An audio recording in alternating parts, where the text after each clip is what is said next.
normally, nasaan range ang return ng build and sell? The rule of thumb, from what I hear sa mga people who build and sell, I don't build and sell, mga kachinito. I'm an architect by education, but I'm not a fan of build and sell. It's too active for me. It's like Mhm. too active. We are more on the rental, mas Okay. passive. Okay. And I tell you guys, the rental model over 20, 30 years, I think is a better model. And you would appreciate that when you're 70 years old.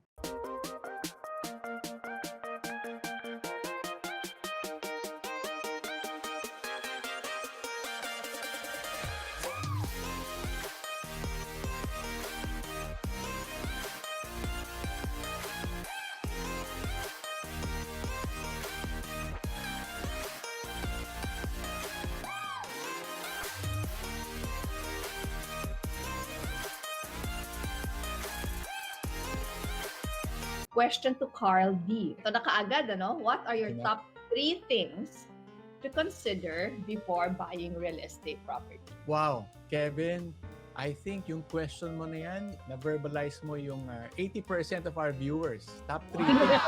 Parang naalala ko yung high school days na nasa exam ako, oral exam. Carl, what are the top 3? At nanginginig na ako. Kevin, alam mo, real estate, kung depende yan sa walk mo kung nasaan ka in your journey, you have to be at least in a level of medyo kailangan in excess. Yeah. Sometimes people come to me, Carl, kulang ang budget ko, short kami, pwede ba ako mag-invest sa real estate para yumaman ako? So, patay tayo dyan, malalalo, lulubog tayo lalo. Kasi ang real estate is medyo nakagaang-gaang ka na. So, I tell that person is, kung medyo short tayo, magsipag tayo. Let's side hustle, maghanap tayo ng 2 trabaho, 3 trabaho, weekend, and that's how you increase. Pag medyo may sobra na, we can venture into real estate. So that's number 1. Kailangan medyo financially in excess.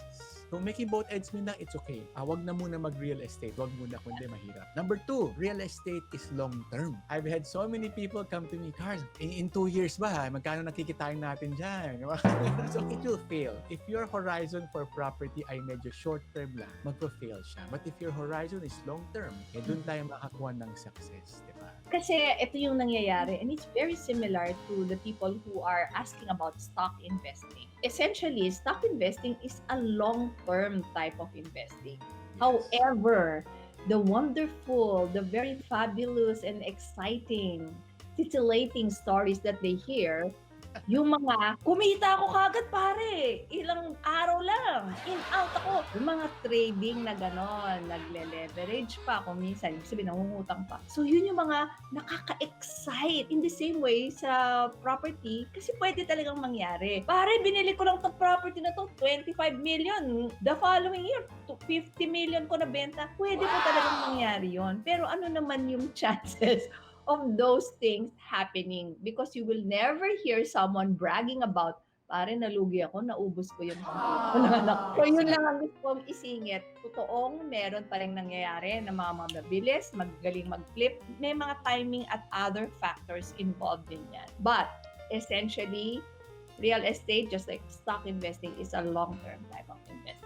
Take it away, Carl. I agree. So number 2 is long-term. Alam mo, number 3, guys. So I also tell yung mga people who come to me, number 3, kung meron man isa lang, one piece of investment, it has to be your primary home, yung bahay natin. Some people in the internet world, they say, a house is a liability because it doesn't make money for you. I have this wonderful story. Si tatay, 70 plus years old na ngayon. Okay. And hindi mo tatay, tatay lang ang tawag mo. Tatay, si tatay, matanda na siya si tatay. Financially having a difficulty. Kasi syempre at his age, kung meron man siyang naipon being a working man, na-consume na rin during the old age. Kung meron man siyang asset, is just one property. Ano lang, hindi to high-end, it's just one simple home na maliit lang, siguro mga 200 square meter in the outskirts of Pasig. Yung bahay na yon, medyo nagkuha siya ng mga boarding house. So yung mga boarding rooms niya at 6,000, natulungan si tatay to hurdle through yung day-to-day needs niya. Nung huli, nabenta niya yung property niya for 3 million pesos. Wow! So it's not a high-end property na 50 million, 3 million lang. So it's not that big, di ba? Parang presyong kotse lang. But nung nakausap ko si tatay, sabi sa akin, Carl, I've been financially having difficulty for the past 20 years. Di rin ako makahanap ng trabaho na mahina na rin ako. At never ko na-imagine na kung kailan ako naging 70 plus, ay magiging milyonaryo ako. Never na na-imagine yun. Ang nakakatuwa pa dito is, na doon siya nakatira for the longest time. At ang akala niya, hindi niya nakita na yung bahay pala na yun, during his old age, will return back the favor and give him 3 million pesos. Point is not to complain. Binili niya yun siguro mga 100,000 pesos or less. Hindi, 10,000, 20,000 pesos lang pala long time ago.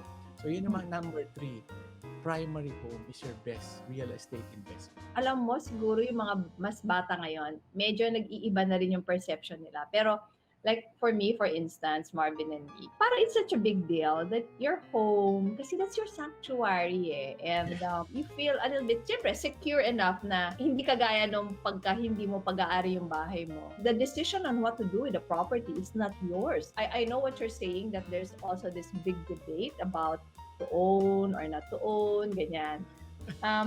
Alamin din natin, tama na huwag kang bibili kaagad. Ang ginagawa nila ngayon, Carl, di ba, parang they would rent a place near the property they want to buy first. Di ba, parang nagta-trial muna sila para malaman nila, dito ko ba talaga gustong tumira? Tapos tsaka nila bibili. Kevin, I'll give all the viewers and you a bonus. Number 4. Ito number 4, I'm gonna say it very slowly para hindi ma-misinterpret. Number 4, Rose. Alam ko maraming disagree with this, but number 4 is learn. Okay guys, learn muna. Learn how to use bank facilities. Learn muna guys, huwag mo nang tatalon ha. Learn how to use bank facilities. Just to expound. I would have friends who are renting. And they come to me, Carl, nag-rent ako dito, 35,000, 25,000 naman. Sabi ko, ba't ayaw mo na lang bumili? Takot ako sa interest eh. Ayaw ko ng interest. Sabi ko, pero after 20 years, yung 35,000 mo goes nowhere. Pero yung 35,000 mo na inutang mo, after 20 years, saan na yung property? Kung ano man yung interest, it doesn't matter. Diba? Kasi konti-konti mo naman binayaran. So, yung ganung realization. So, I also want to share na kung nag-rent lang kayo ngayon, kasi takot kayo sa bank loan, medyo mag-learn din kayo. Because there's also an opportunity with loaning from the bank versus renting. And I think that's very much related to this other question. I hear people earning a lot in real estate, build and sell, or buy, renovate, and sell houses. What are the things of primary importance to consider, and what are the risks that we need to watch out for this kind of project? Rose, when I entered our session today, sabi ko, baka simple questions lang to, kayang-kaya. I didn't expect na it will be these kinds of difficult question. No? But alam mo, hindi ko naisip na isi-share to. Pero since ang lalalim ng question na hindi ko kaya i-answer in 10 minutes, 30 minutes. Guys, I have this 10-week workshop online course na ginawa ko last year with ESME. ESME is like an online platform. I don't know the exact address anymore, but i-google nyo na lang. Carl D. Real Estate Workshop, ESME. Ni-record ko lahat ng mga tanong nyo. Pero 10 sessions. So we have 1 hour all about leverage. 1 hour all about build and sell. Yung question kanina. 1 hour all about. And may case study kami. But you know what, guys? The most important you need to pick up there is what to avoid and what to watch out for. Marami na dyan nagsasabi how good it is. But in that workshop, we talk about ito magiging problema mo. Ito what you will watch out for. So kunwari, ito, sampler.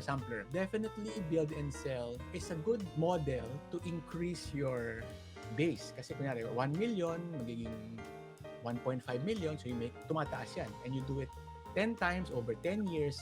Habang nagtatrabaho ka sa isang corporation, nag-double nga yung asset base mo. What to watch out for? If I'm opening a restaurant, yung kabila is a chef opening a restaurant, mahirapan ako kasi wala akong background about food. If you have no background about construction, architecture, engineering, it's going to be an initial challenge for you. Meaning, hindi ka familiar, but you will get used to it, no? Number 2 will be costing. Sabi ko nga sa build and sell you will never win if ang kalaban mo ay engineer, siya na rin ang contractor at meron siyang hardware store. Tayo, we are a banker. Ibang-iba yung costing natin plus the efficiency. Not to discourage you, but just to let the people know na that's what you're faced with. Diba? Yeah. And number 3, I guess, is on your first project, if you don't make money, it's okay. Kasi you're learning eh. You're learning the process. And I think that's applicable to everything in life. Pag Oo. nagtrabaho ka muna, okay lang yung first job, mababa lang sweldo para magka-experience. But somehow sa investment or sa property build and sell, ayaw na natin ng experience only. So a lot of people are in a hurry.